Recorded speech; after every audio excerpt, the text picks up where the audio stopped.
தாய் தமிழ் உறவுகள் அனைவருக்கும் புரட்சிகரமான மாலை வணக்கம்.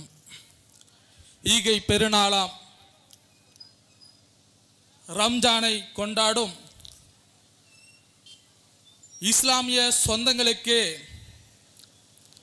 நெஞ்சம் நிறைந்த வாழ்த்துக்களை தெரிவித்து இந்த நன்னாளில் அரை நூற்றாண்டுகளாக ஏறக்குறைய அரை நூற்றாண்டுகளாக ஆளக்கூடிய திராவிட கட்சிகளும் புதிதாக நாங்கள் தான் போட்டி என்று வந்திருக்கும் ஆரம்பித்த கட்சியும் இதுவரை தங்களின் வேட்பாளர் பட்டியலை கூட அறிவிக்காத நிலையில் இந்த மண்ணுக்காகவும் மக்களுக்காகவும் அனுதினமும் போராடக்கூடிய நாம் தமிழர் கட்சி 234 தொகுதியிலும் தனித்து போட்டியிட்டு வேட்பாளர் பட்டியலை அறிவித்து 117 ஆண்களுக்கும் 117 பெண்களுக்கும்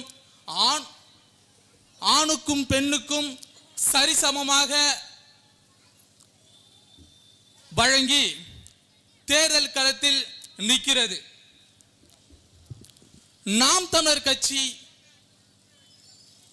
ஏன் நாம் வாக்களிக்க வேண்டும்? நாம் தமிழர் கட்சி அப்படி என்ன செய்தது என்று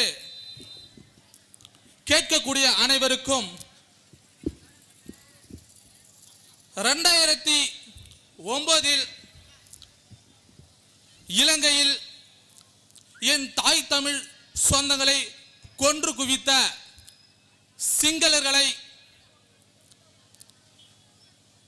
சிங்களர்களை அதற்கு ஆதரவாக நின்ற காங்கிரஸை, அதற்கு துணையாக நின்ற திமுகவை கருவறுக்கதான் தொடங்கப்பட்ட கட்சி நாம் தமிழர் கட்சி. 2010 2009 அங்கு என் தலைவன் கொல்லப்பட்டார்.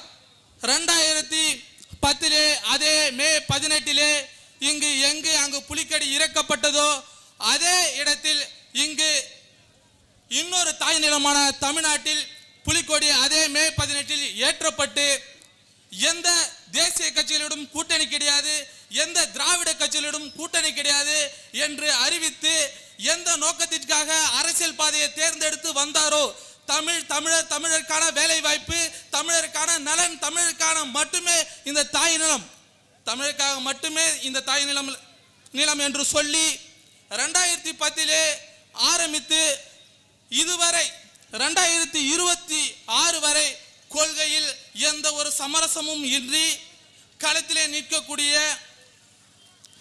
அண்ணனை பார்த்து இவர்கள் கேட்கிறார்கள், மாறி மாறி பேசுகிறார் என்று. யார் மாறி மாறி பேசுகிறார்? 2014 நாம் தமிழர் கட்சி அரசியல் களத்திற்கு வந்து போட்டியிட ஆரம்பித்து முதலாக களத்திலே நின்று மக்களுக்காகவும் இந்த மண்ணுக்காகவும் போராட்ட களத்திலே பல போராட்டங்களை இங்கு நடத்தியிருக்கிறது. 10 ஆண்டுகளாக 2011 இருந்து 2021 வரை 10 ஆண்டுகளாக சகிக்க முடியாத ஆட்சியை கொடுத்தது அதிமுக. ஜல்லிக்கட்டு போராட்டம், நீட்டினோ ஹைட்ரோ கார்பன் போராட்டம், நீட் தேர்வு, ஜிஎஸ்டி போன்ற நாசகார திட்டங்களை இந்த தமிழ் மண்ணுக்குள் அனுமதித்து சகிக்க முடியாத 10 ஆண்டுகள் ஆட்சியை கொடுத்தது அதிமுக. 2020 காலகட்டத்திலே அண்ணன் பேசுகிறார், இவர்கள் சகிக்க முடியாத ஆட்சியை கொடுத்து விட்டார்கள், இவர்கள் பிசாசு, நீங்கள் மீண்டும் யாருக்கு வாக்கு செலுத்த போறீர்கள்? மீண்டும் பேய்க்கா வாக்கு செலுத்த போறீர்கள்?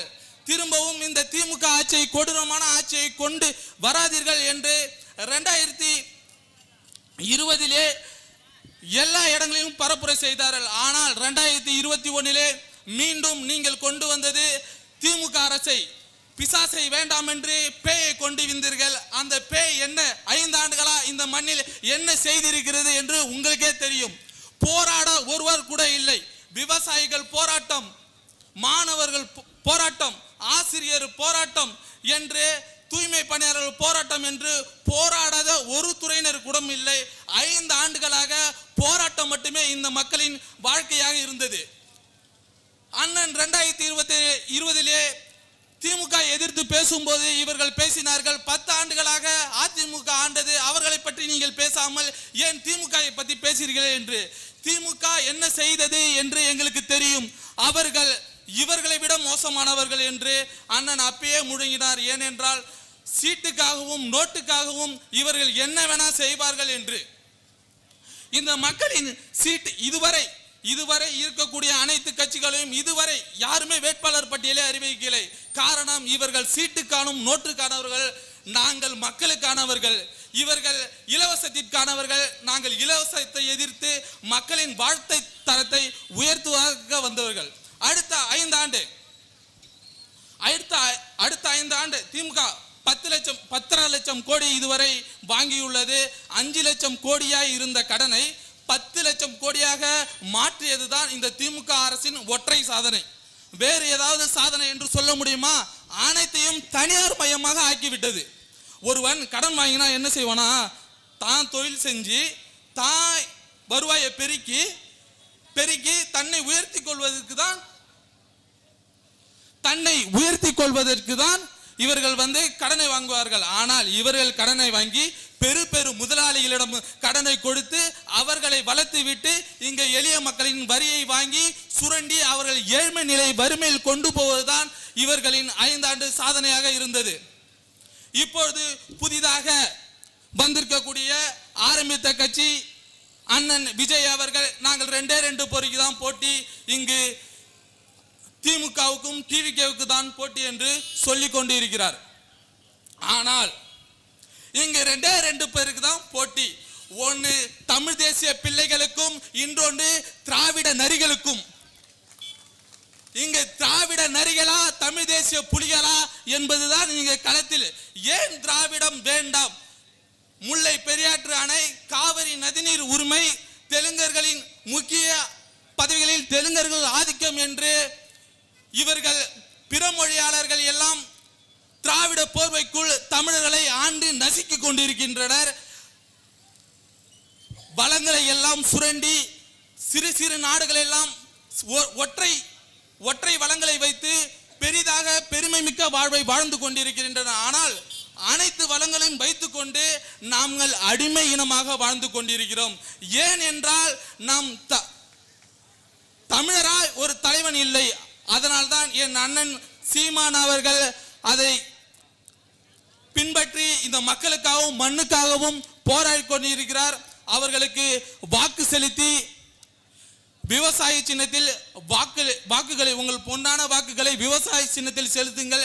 வேற எந்த சின்னத்தையும் தயவு செய்து வாக்களித்து பிசாசை ஓட்டி பேயை கொண்டு வந்தது போல இந்த முறையும் நீங்கள் பிசாசை ஓட்டி திரும்பவும் பேயும் கொண்டு வர வேண்டாம், நரியும் கொண்டு வர. இவர்கள் கொள்ளைக்கார கூட்டம். மக்களுடன் எல்லா களத்திலுமே நின்றிருக்கிறோம். மக்களுக்காக எந்த களத்தில் நாம் தமிழர் கட்சி இல்லை என்று ஒருவர் கூட சொல்ல முடியாது.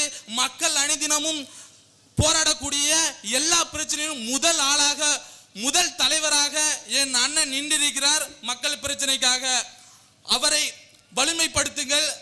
அவரை 2026 வெற்றி பெற வச்சு முதல்வராக ஆக்குங்கள். நீங்கள் வாக்களிக்க வேண்டிய சின்னம் விவசாயி என்று.